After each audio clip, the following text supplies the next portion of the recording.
Hey everyone, it's been a couple days and we're going to do our first check in here.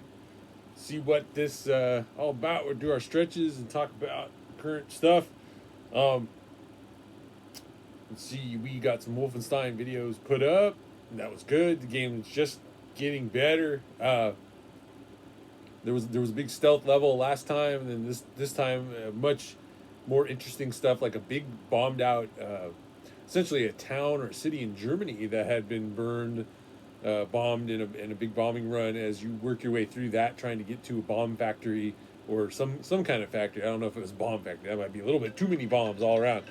Uh, then yeah, so just interesting levels that had like challenging layout and enemy placement and like asking you to really like think about stuff a little above and beyond just like, am I crouching, am I making noise, am I shooting to a guy. It was like, I can't really approach this angle, they've got a gun emplacement, how do I get there, things like that. So it was a much more interesting sight to see, level to see, bomb site level. So awesome there. I've been throwing up some of the older Cray archived videos, catching up on the backlog there.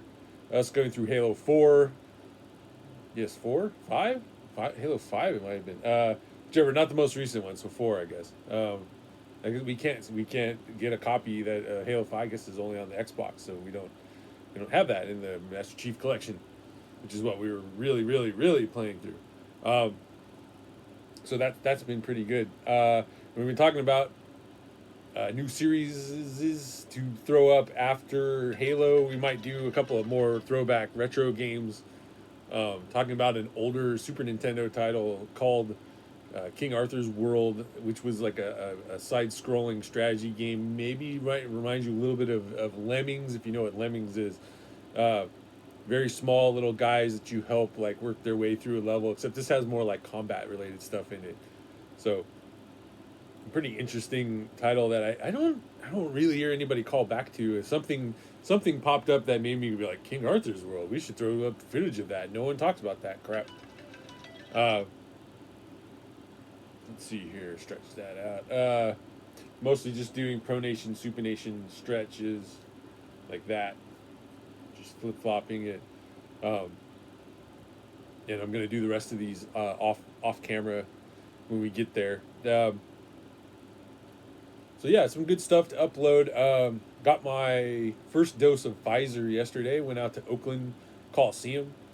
They had shut down the entire parking lot and re-laned it with like cones and stuff, uh, to accommodate just like you didn't even get out of your car. You drove up and there's a security or just people working there in camo and masks, guiding you around. I mean, there's literally just cones everywhere.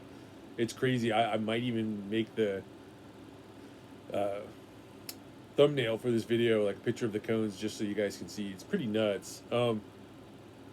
Just how many cones they use.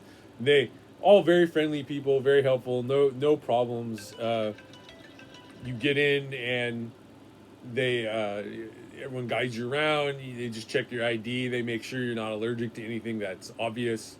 They line up about 10 cars bumper to bumper, and they have like 10 people administer a dose. And then they say, don't run over the cones, but drive over there. It's funny what they're so worked up about the like cones thing. Everybody runs over their cones. It sucks for them. They drive you into a big lane and put a little 15-minute marker on your car and say, just wait here for 15 minutes. If you have any problems, honk your horn, put on your hazards, and someone will come over and resuscitate your ass, get you out of here. So, very cool. The guy even came and took the cone. He took the sign. Could not have been 10 minutes. It was closer to 5 or 8 minutes.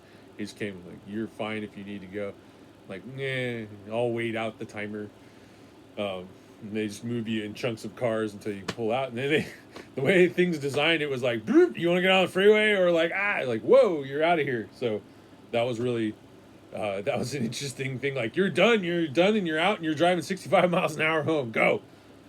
So yeah, I get to go back there in a few weeks and get the follow up, and then we're 100% as far as Pfizer goes. I'd always kind of hoped to get a Moderna. Everything I had read sounded really cool about them, but you know, they also the magical they say like take the one you're offered.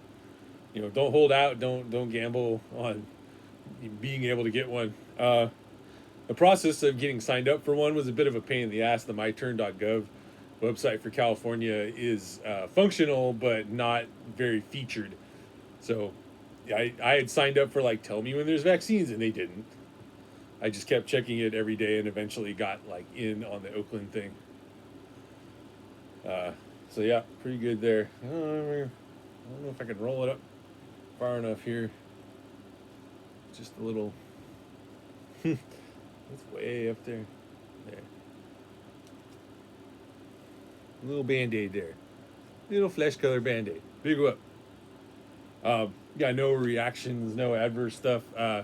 Closest would be that I feel vaguely tired, but also had a super long day. Turkle and I jumped on and did a little bit of Generation Zero and some Dark Souls 3 last night. Nothing worth recording and upping, but had been like some long-term housekeeping that we finally got around to.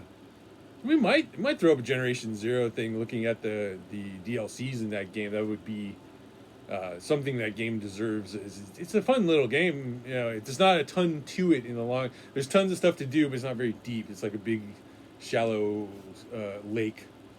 But you know, it doesn't mean it wasn't fun. It wasn't like a beautiful game and stuff too. So let's just call this short here, and we'll check in some more on Sunday. And thanks, guys. Just don't forget, man. It helps if you just say, "Hey, cool," or you know, whatever. Throw some support this way. It really helps me out.